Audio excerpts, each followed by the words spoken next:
Hey guys, it's Amanda and welcome back to my channel. For the past 2 months of this ECQ, it's been a huge adjustment for everyone, especially us students, since online classes is the new normal and will probably be the new normal for the next couple of months. And I also know universities have online classes differently, but we're all just trying our best and we can do it.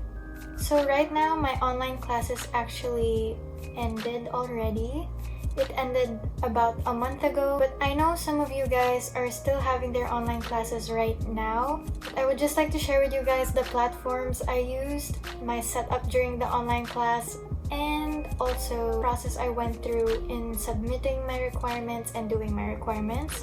So basically the whole online class experience during the ECQ. So if you want to know more about it, then please keep on watching. So the first thing I want to talk about are the platforms I used. So my professors use 3 different platforms. One is Facebook, next is Edmodo, and the other one is Google Classrooms. Only one subject uses Edmodo, and that's my microbiology class, because my professor handles a lot of different programs, not just my college program. Also, only one of my classes used Google Classrooms. It's basically the same thing as Edmodo, although I think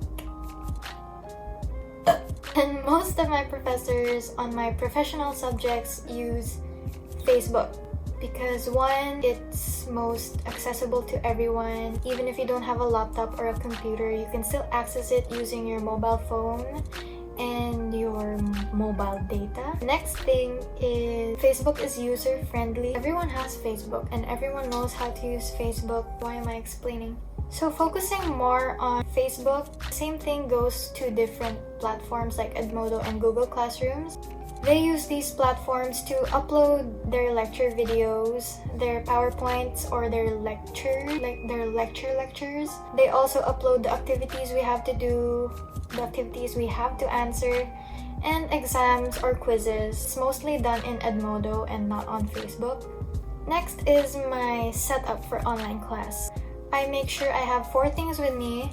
My phone, because I use my phone for notifications. If a professor already uploaded a new activity or a lecture video, a new quiz or an exam, I would be able to find it out right away because I'm always on my phone. Next is my laptop.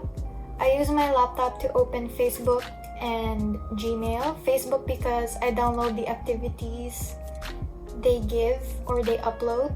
And Gmail is what I use to submit those finished activities to my professors once I'm finished. So redundant.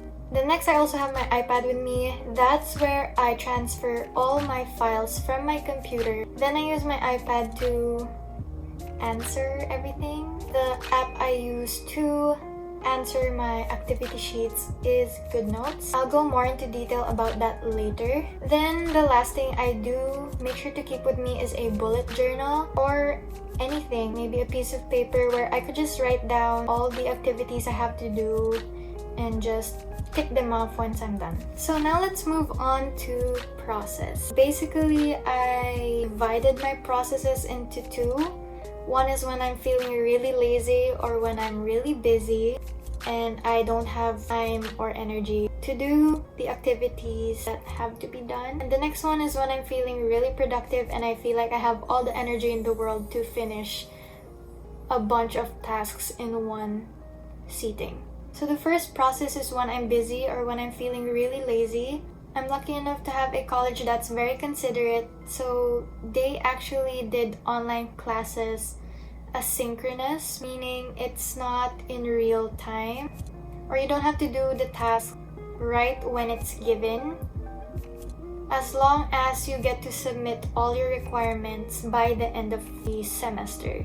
I guess it was for consideration of those students who don't have access to Wi-Fi all the time, so that's a good thing. Going back to the first process, so every time I get a notification of a new lecture video upload or a new activity uploaded, which usually gets uploaded at the same time, I do make sure to write it down. As you can see here, I actually finished everything, but not everything is shaded. So after I write it down, I do download the activity file I have to answer and I tag it on my laptop as to do.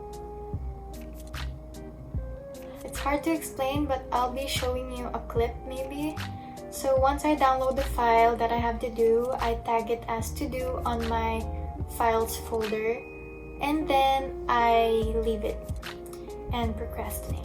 Then when I'm feeling really productive and I want to finish all my tasks, I go back to my files folder, click on the to-do tag, and I see all the files I have to work on. When I do tasks in a day, I make sure to do them by subjects. Just make sure as much as possible to work on one subject at a time. So what I do is I select all the activities that I have to do for that subject.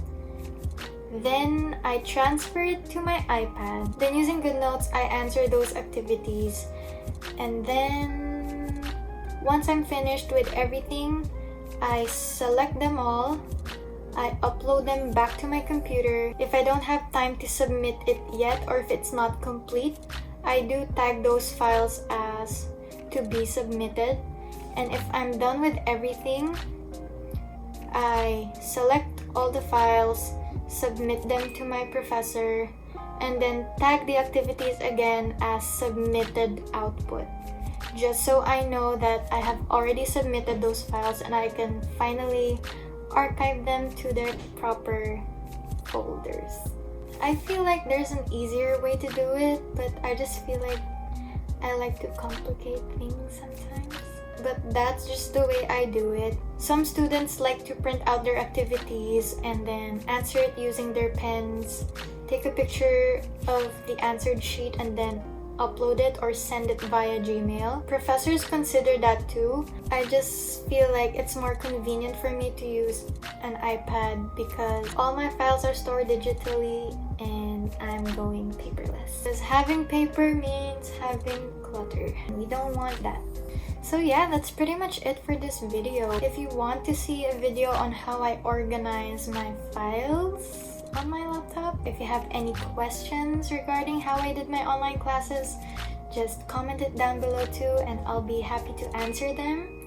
And for those of you who have reached the end of this video, thank you, and don't forget to give it a thumbs up and subscribe to my channel for more videos like this. And I'll see you guys in the next one. Bye!